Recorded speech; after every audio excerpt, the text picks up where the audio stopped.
quick turnaround, big week for us. Obviously going and playing against a very talented Kentucky team that's playing awful well. They played a team we played recently, Auburn, and really took it to them. And I was watching a game earlier this week where they played LSU, and of course we had an opportunity to play LSU as well, and LSU won it and stole one. And so I think if there's anything, there's a recipe for having an opportunity to go in there and play against a team that's playing well in Kentucky. You got to shoot the ball well. They made some timely shots, got to the free throw line. They rebound the basketball. You got to be able to rebound the basketball. So those are some of the things we've got to do. And P.J. Washington's playing really well. Very good basketball player. The hero kid. He's a guy that can shoot the basketball. I think the key to their basketball team, the guy that kind of runs the show is the Higgins kid. He's one of the leading, I think, thieves in terms of steals in the SEC and distributing the basketball. But they got depth, they got size, and obviously they're playing hard. I mean, they're playing at home and they're playing well.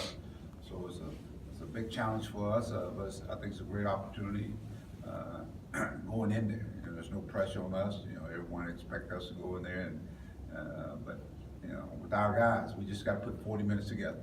That's the biggest key. Shooting the ball well, and one of the areas I'm really concerned that we've got to get better at is taking care of the basketball, especially going down the stretch. Every game we've played here recently, we're in position to close the game out, but then, you know, the turnovers that lead to baskets for the opponents. We've got to do a better job of really taking care of the basketball. And that's something we value.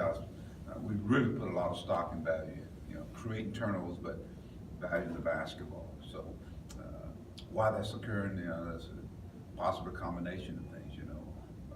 Fatigue could be a factor in that, but just making bad decisions.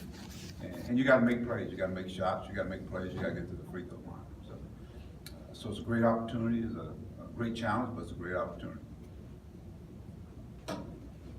Mike, you alluded to, you know, Kentucky took it to Auburn, Auburn took it to you guys.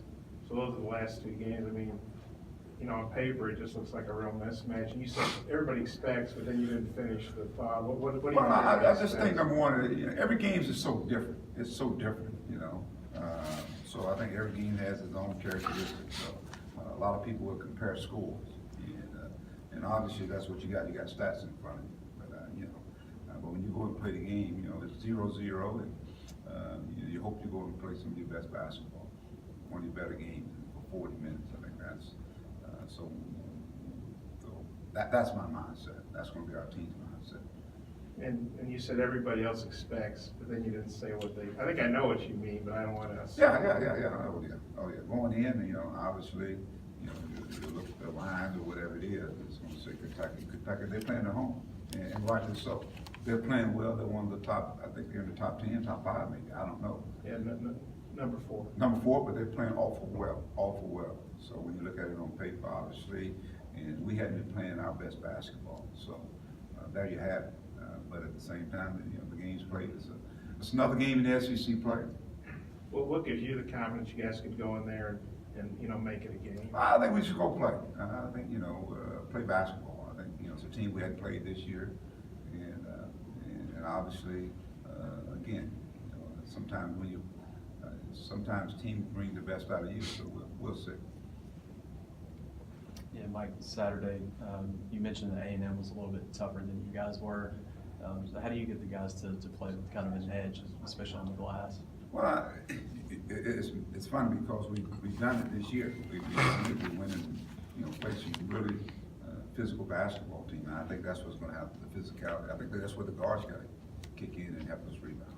You know, there are times when Daniel's not around the basket or Gabe's not in the game or even while guards going to have to get in there. And you know, like I said, rebounding to me is all about the effort and anticipating and getting in there.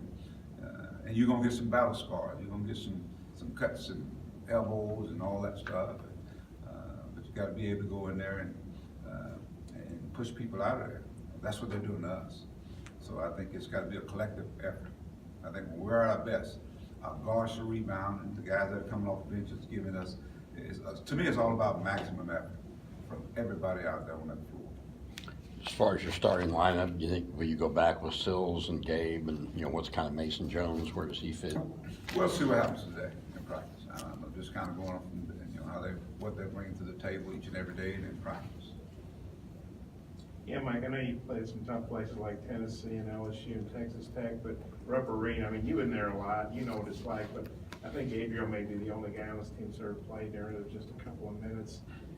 Do you worry about the intimidation factor? Because Rupp's just kind of on a different level from most places. I think the places we've been, you just alluded to, I think those places are, especially, it's one thing to the place, but it's also the teams too, and how they're playing. We went in and played Tennessee, they were arguably playing some of their better basketball. We played Texas Tech, we see what Texas Tech, they're in the top 5 as well. And so I think those games have got to be lead-ins as we get ready to go up and play against Kentucky. They're playing well. It's a great atmosphere. If you're a ball player, you want to play in that kind of atmosphere. And so one of the things I know we're going to, in our mind, we all we got. So hopefully that'll give us an opportunity to come together. Times we play well on the road. LSU had a pretty good environment there. Our guys played well. So the biggest key is, getting off to a good start, and you got to make shots, Bob. You got to make shots. You got to take care of the basketball. You got to get to the free throw line as much as they do. That being said, obviously, when you talk about Arkansas and Kentucky, they've had some great ball games over the time that we've been in the SEC. Some great ball games, as a matter of fact. Just with Gafford, and it seemed like the second half the other day where you all really got spaced right for him. How big a factor is that, and just in getting, getting inside to him? Well, I think it's important. I thought even in the game, we start off the game, he got those guys in foul trouble. It was bang, bang. We did a good job of getting in there. I thought there were times he was off balance where he didn't score in the first half. I thought in the second half he was much more on balance. So I think the intent of getting the ball to him is there. Obviously he's got to make the decision once he gets it. But he's got to be able to go up strong and be on balance and finish.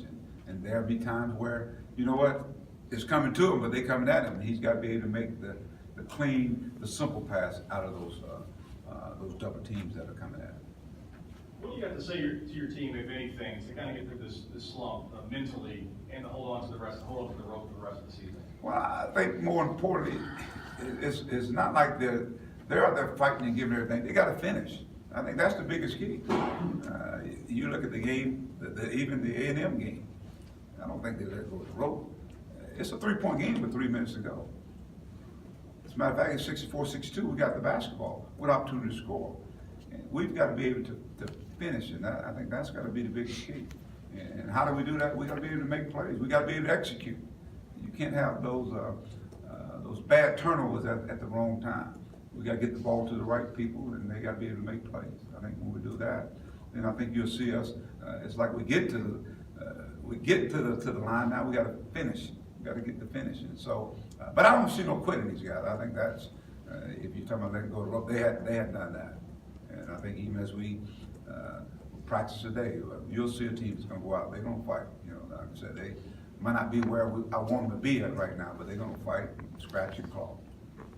Like, I guess Travis Reed didn't play the other day against Auburn. I'm not sure what his status is, but it didn't seem to bother Kentucky too much not to have it. What do you think about how they played without one of their starters, and would you anticipate him playing? Or? Well, of course, he gives them a big, size guy that's a senior. I guess he's a graduate player that played at Stanford. But they got other guys coming off the bench that's playing well for them. You got the Richards kid that's playing, and the Montgomery kid. All of a sudden, it's like next man up, and so they got so much depth that. So obviously they continue to play at a high level, and the guards are playing well, and of course you got PJ playing really, really well, really good basketball player. Yeah, what's impressive about Washington is he's kind of that rarity Kentucky, a guy that came back for his sophomore year, and he seems like he's really taking his game. I think he's developed. I think over the period of time, it's just, he's just continued to develop. Last year was more power right around the basket score, and now I think he's stepping out away from the basket now, and he's that guy. He's a guy that's they're a veteran guy, and a lot of things go through him, especially when they need a score. So I just think, he's a physical presence. He can put it on the floor. He just plays like a veteran player is what he does. You know, a young team like Kentucky, obviously they've come a long way since getting blasted by Duke. Do you sort of feel like you're getting them at a bad time because they seem like they're finally putting it all Well, together? it's that time of year, Bob, you know, I call it the grind time. This is the grind time. And I think, you know, our guys gotta understand this grind time, that's what's gotta take place. You gotta dig a little deeper, you know, because a lot of teams, some of them, they really start putting it together, playing some of the better basketball, and hopefully, we still got some good basketball left in us. Anything else for Coach? All right?